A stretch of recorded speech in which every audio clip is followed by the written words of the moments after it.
And Hester is going to run it out past the 40 into Giants territory. He is going to go all the way. Touchdown, Chicago. Trying to find somebody open and throws an interception. And it's Charles Woodson's 55th of his career. Dives for the touchdown, San Francisco. I want to play desperately, and I'm going to try to drive everyone nuts till they give me a shot. Favre threw an almost impossible 336 career interceptions. See that? Yeah. We have here the Brett Favre interceptions calendar. It's the lovable kicking bear doll. And guess what? It comes with its own goalpost. Isn't that neat? Double doink. Bananas breaking news. Cutting the cheese, poking the bear, roasting that Niner today. Week 6 of the NFL. It's cause to celebrate on October the 13th.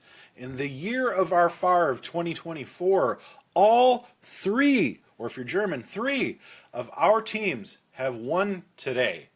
We've got the San Francisco 49ers posting 36 points over the Seahawks, who looked rather hapless, 24. And then we've got the Bears beating the absolute tar at the Jaguars at home. If you're a Jaguars fan, you know what I mean. That's in London. That's 35-16 Jags. And, of course, the Packers today upending the Cardinals at home in Lambeau, 34-13. Gentlemen, our teams all won. And I'm telling you right now, golf clap for all.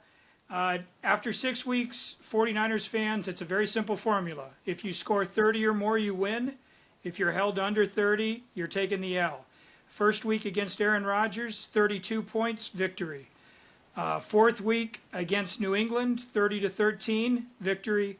And then Thursday night at Lumen Field, one of the toughest places to play for the NFC West Division, 36-24. So it's really just a numbers game at this point. If Brock Purdy and the offense takes off the training wheels and just goes for it, 30 or better, you're probably looking at a W. The 3 times they lost, they scored 17, 24, and 23. So that's the formula. We're sticking to it. We're going to need it because we're taking on the Super Bowl champ Chiefs next weekend at Levi Stadium. Uther, your Bears. Oh, what? Yeah, I mean, Eberflus head coach of the year. Impressive. Well, if we get to play the Jags every week, and if we get to play the Panthers every week, I think that's the piece that's missing in all this. Look, I'm happy, right? I mean, the offense is clicking, the defense is aligning, but you approach these things with a little bit of caution, right? You can't get too high, and I'm afraid that's what's starting to happen. And I'm not trying to be Debbie Downer. I'm trying to be Mr. Realistic. I don't know. I have all these different personas for myself, whether it's Bono here from 1996, which was a great year. I think I was in a film that year where I dunked on something. No, that was years before that. I was in a student film that was very highly rated out of USC, if I remember correctly. Anyway. Certified fresh. So. Yes. Anyway. Standing O at Can. It at least in Aaron's USC class, it was a standing ovation. But anyway, what's going to happen here when we play? Who do the you true have test to me is when. What was that? Who do you have coming out of the bye next week? The Commanders, and I think the Commanders are. I think they're actually a halfway decent test. They're obviously playing above their weight right now, which I think the Bears have looked like that the past couple weeks. But I'm really looking forward to the Packers game because I think that's going to be a real test.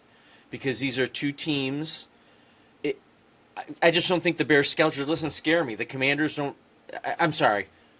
Are the opponents that we're coming up against, I don't know how good of a test they are. The Commanders, I think that'll be a decent test. The Cardinals, the Patriots, and then we have the Packers. So, to me, the Packers are going to be that true test of where we're at. Trying to reconnect. Is that in Lambeau or at the Soldier Field for the first We time? are. It says, we're home for that. Okay. So Pack is coming down here. Caleb looks good.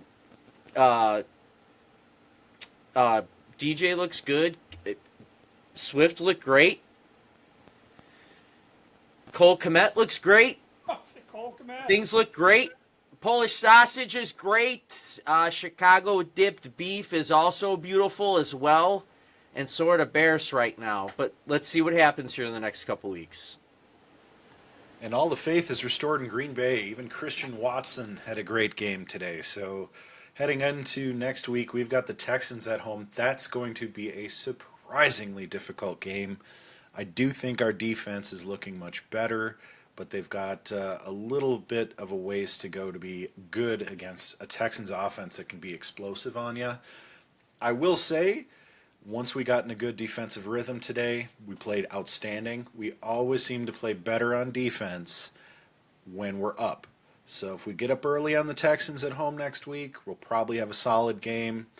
But the NFC North is a division to beat. And next week, we've got the first probably consequential game, Lions at Vikings, on the 20th at noon. That's going to be a barn burner to watch. I'll be watching the Packers game, but the Vikings will be a game to watch. And of course, like you said, Niners host the Chiefs. Coming out of the bye week, the Rams will take the Vikings on at home. Commanders welcome the Bears. And the good old Jacksonville Jaguars got the Packers. So looking forward to the next couple of weeks of football. But that's all we've got for you today. Cut the cheese, poke the bear, roast the Niner.